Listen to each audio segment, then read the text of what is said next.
Atlas Sound. Parallax.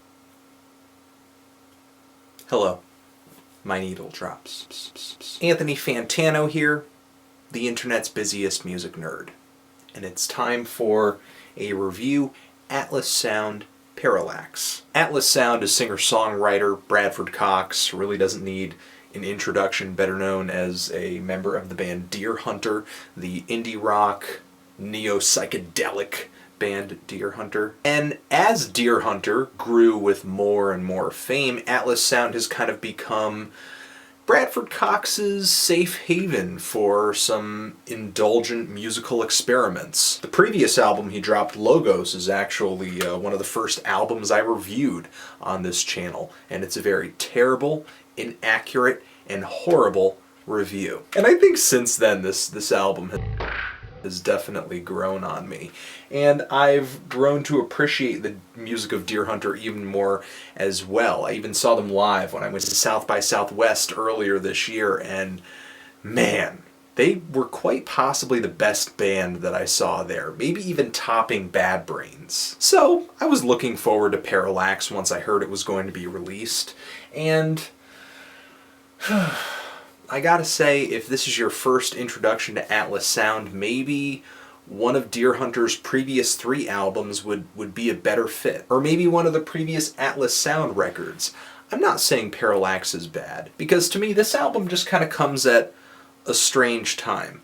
Deer Hunter, over the course of their career, has grown a lot more accessible, especially with their last album, Halcyon Digest. A lot of the songs on that LP were really poppy while still maintaining Deer Hunter's very psychedelic edge.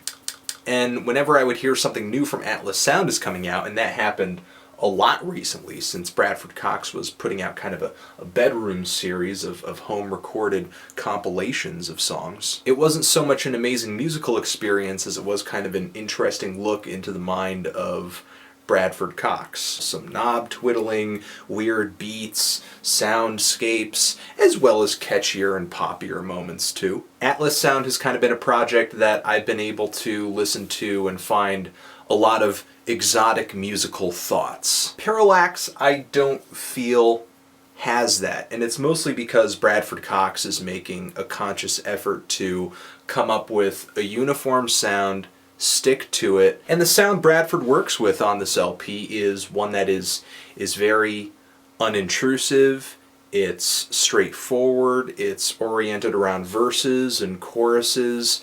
It's actually reminding me a lot of the direction Deer Hunter has been going in.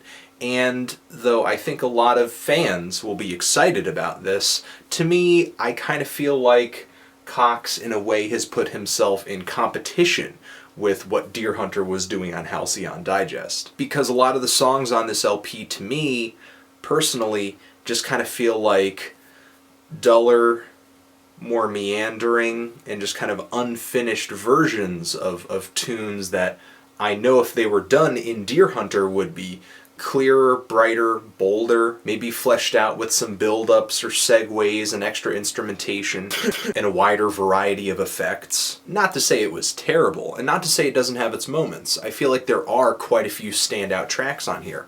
Parallax is a great song and catchy, so is The Shakes, the opener to this album, and I think my favorite track on this whole LP is Mona Lisa. But overall, I just kind of find this album really easy to listen to, but difficult to remember, no matter how many times I listen to it and revisit it.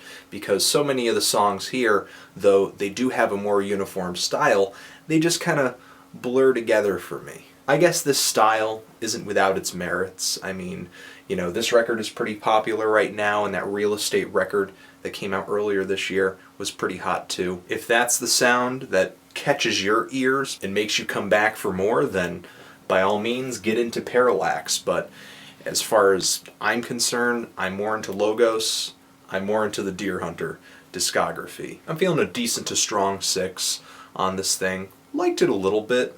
It's alright with me, but what do you think about it? Do you love it? Do you hate it? Why? And what do you think I should review next?